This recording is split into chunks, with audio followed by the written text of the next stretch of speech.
Assalamualaikum warahmatullahi wabarakatuh. Hai, aku Brenda Permana. Aku dan teman-teman aku dari jurusan Psikologi Islam kampus YN Tulungagung.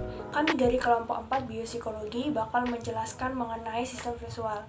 Kita mulai dari materi yang pertama. Aku bakal menjelaskan mengenai stimulus visual. Kita mulai dari pengertiannya dulu. Stimulus visual itu adalah ketika merangsang dengan cara melihat suatu benda, kemudian benda tersebut masuk ke dalam ingatan kita.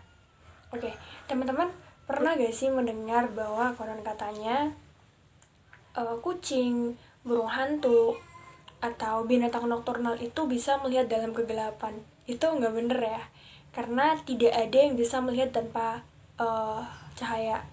Nah, binatang-binatang tersebut itu memang memiliki adaptasi untuk melihat cahaya dalam keadaan yang redup gitu. Jadi cahaya yang redup, bukan tanpa adanya cahaya atau dalam kegelapan gitu.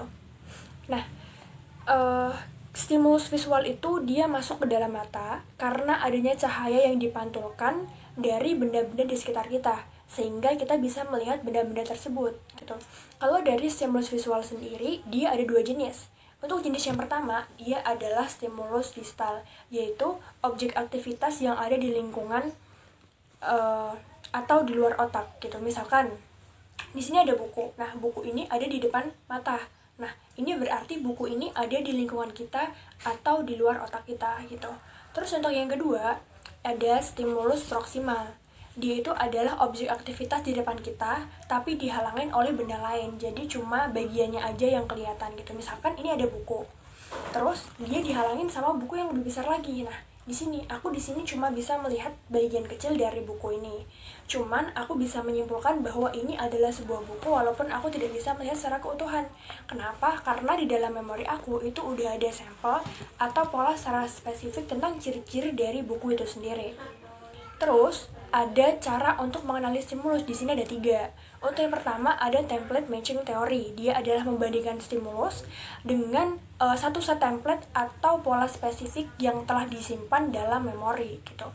Nah, dia ini mengusulkan retina gambar suatu objek untuk ditransmisikan ke otak, lalu otak akan membandingkan gambar tersebut secara langsung dengan pola yang sudah tersimpan gitu. Misalkan di sini aku udah kasih contoh berbagai jenis font dengan kalimat yang sama, yaitu jam dinding. Nah, kita dapat membaca tulisan-tulisan tersebut walaupun dengan font yang berbeda. Kenapa? Karena di dalam otaknya kita itu udah ada template atau pola tertentu mengenai huruf-huruf tersebut gitu. Terus untuk yang kedua, ada future analysis teori. Dia ini digunakan dalam konteks mengenali huruf atau tulisan karena mengidentifikasikan fitur atau bentuk dasar yang relatif sederhana gitu. Nah, dia ini mengenali dengan objek sesuai dengan ciri-cirinya dia gitu.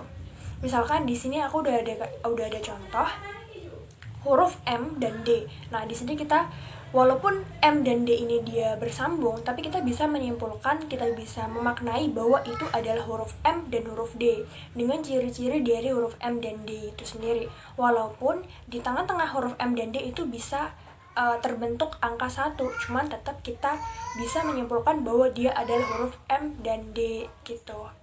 Terus yang ketiga, ada yang namanya recognition by komponen teori. Dia ini mengungkapkan bahwa objek-objek dalam memori adalah sebuah penyusunan 3 dimensi yang sederhana, disebut dengan geon-geon. Nah, geon-geon ini merupakan 3 dimensi yang terlengkap dan jika disatukan akan membentuk suatu objek gitu. Misalkan sebuah rumah dia itu terdiri dari bentuk kubus dan bentuk prisma. Terus contoh yang lain di sini aku udah kasih gambar bentuk dari koper gitu. Jadi kita bisa melihat bahwa itu adalah bentuk sebuah koper dengan ciri-ciri dari koper itu sendiri. Dari 2 contoh rumah dan koper ini, kalau kita melihat dia dari satuan yang terpisah, misalkan dari baloknya aja atau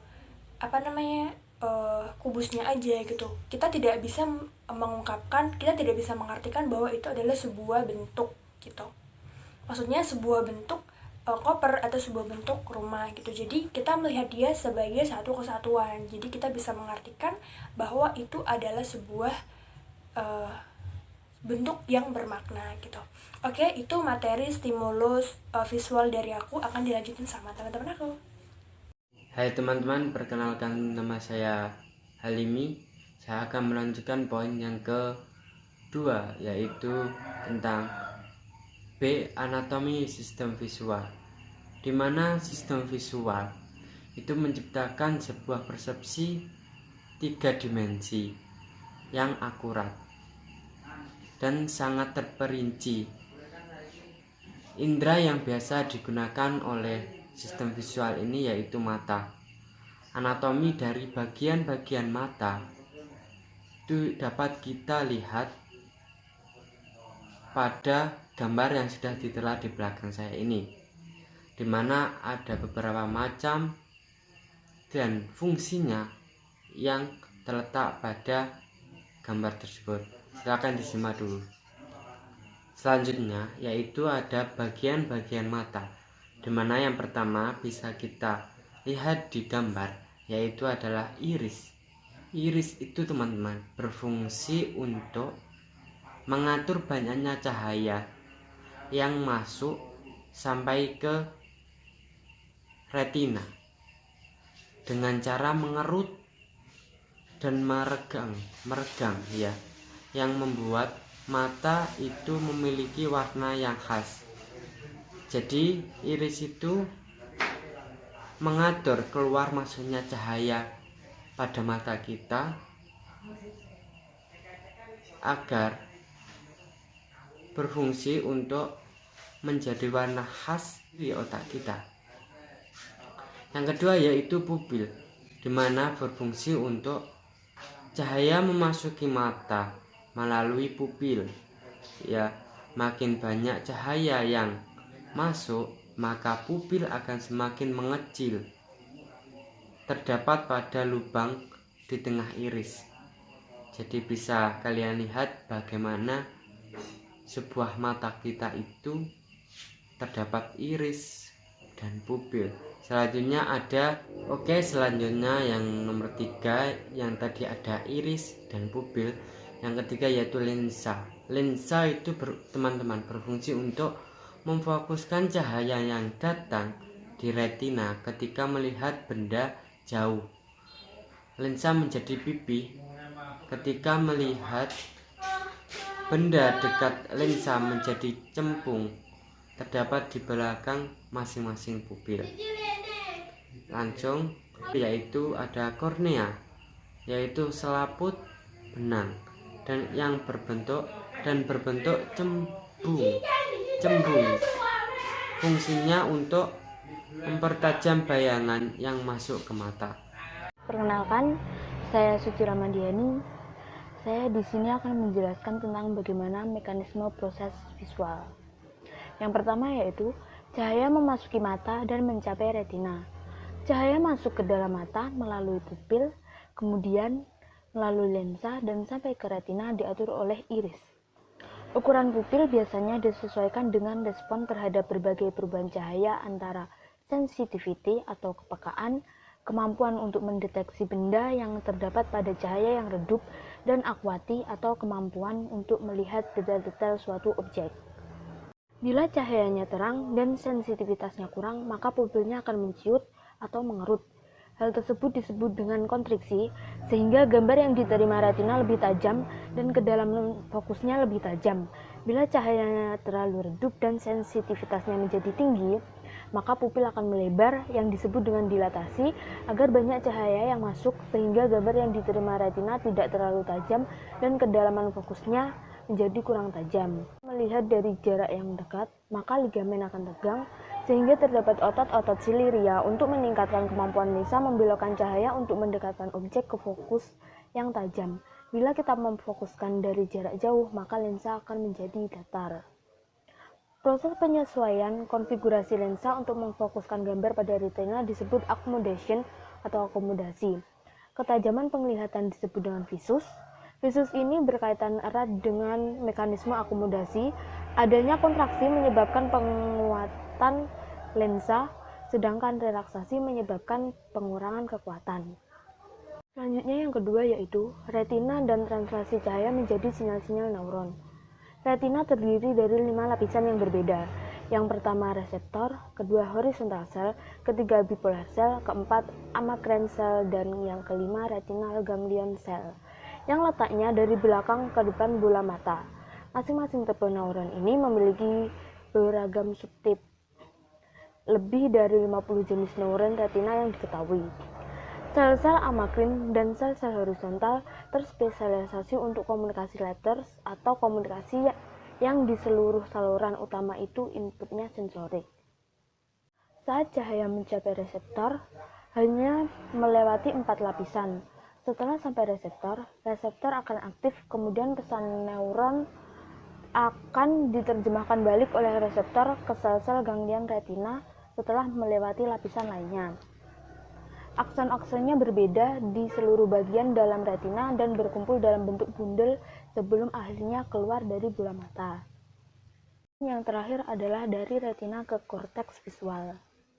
Dalam otak terdapat banyak jalur yang membawa informasi visual. Dari jalur visual yang paling besar adalah retina genuculate street pathway yang mengonduksi sinyal-sinyal dari masing-masing retina ke primary visual cortex atau street cortex melalui lateral genuculate nucleu di thalamus. Sekitar 90% aksel sel ganglion retina menjadi bagian jalur-jalur retina genicula street dan hanya terdapat pada sistem visual. Bisa disimpulkan menjadi cahaya masuk ke dalam mata melalui pupil, kemudian lensa mata memfokuskan cahaya sehingga bayangan benda yang dimaksud jatuh tepat di retina mata. Kemudian ujung saraf penglihatan di retina menyampaikan bayangan benda tersebut ke otak, dan yang terakhir otak kemudian memproses bayangan benda tersebut sehingga kita dapat melihat benda tersebut. Baik, selanjutnya saya akan menjelaskan tentang kerusakan sistem visual. Nah, yang pertama yaitu skotoma dan koplesi, yaitu bentuk kerusakan yang terjadi di daerah korteks visual primer. Adapun daerah korteks visual primer itu ada di otak. Nah, daerah ini yang menerima kebanyakan inputnya dari nuklei penghantar visual di thalamus. Kemudian skotoma itu adalah daerah buta yang terdapat di daerah yang berhubungan dengan medan visual kontralateral kedua belah mata. Pasien yang mengalami ini biasanya menderita ketika dia melihat wajah orang lain, dia merasakan dia bisa melihat keseluruhan wajahnya, tetapi pada kenyataannya dia hanya melihat hidungnya saja, atau bibirnya saja, atau matanya saja, atau alisnya saja. Yang kedua yaitu kerusakan pada arus dorsal dan arus ventral. Pada dasarnya, arus dorsal yaitu berfungsi dalam persepsi di mana objek itu berada. Tetapi jika arus ventral itu berfungsi dalam persepsi apa objek itu. Nah, yang ketiga yaitu insight. Kemampuan pasien untuk merespon stimuli visual dalam skotomanya meskipun memiliki kesadaran yang disadari terhadap stimuli tersebut.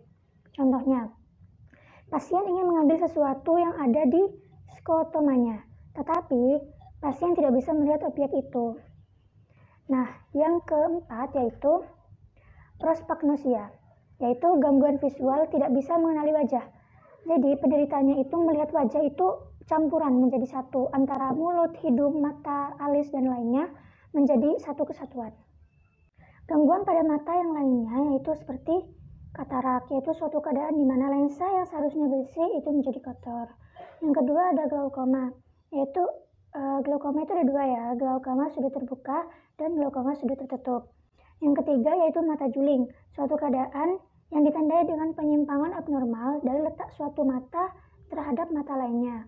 Jadi garis penglihatannya tidak paralel di waktu yang sama. Yang keempat yaitu timbilan. Timbilan itu disebabkan oleh bakteri Staphylococcus. Biasanya di bawah mata sebelah sini itu ada seperti benjolan kecil. Kemudian yang kelima yaitu daging tumbuh, yaitu munculnya suatu timbunan atau selaput pada mata yang bentuknya itu seperti segitiga. Yang keenam yaitu miopi atau lensa cembung atau bola mata terlalu pendek. Penderita itu biasanya tidak bisa melihat objek yang dekat dan karena bayangan yang jatuh di depan retina. Yang ketujuh yaitu mata astigmatisme, yaitu permukaan kornea atau lensa yang tidak rata. Penderita biasanya melihat suatu kotak atau garis vertikal itu buram. atau kabur ya, tetapi jika garis horizontal itu jelas. Yang kedelapan yaitu presbiopi, suatu keadaan lensa kehilangan elastisitasnya karena bertambahnya usia. Biasanya penderita itu melihat jelas ketika objeknya jauh. Kemudian yang kesembilan yaitu hemarolopi, yaitu kekurangan vitamin A. Biasanya penderita tidak bisa melihat pada waktu senja. Yang ke-10 yaitu konjungtivitas, ini menular karena penyakit mata ini disebabkan oleh iritasi atau peradangan akibat infeksi di bagian selaput yang melapisi mata. Nah, biasanya konjungtivitas ini menular ketika penderita dan dengan orang yang tidak menderita itu berkontak secara langsung, atau seseorang menyentuh benda yang disentuh oleh penderita tersebut.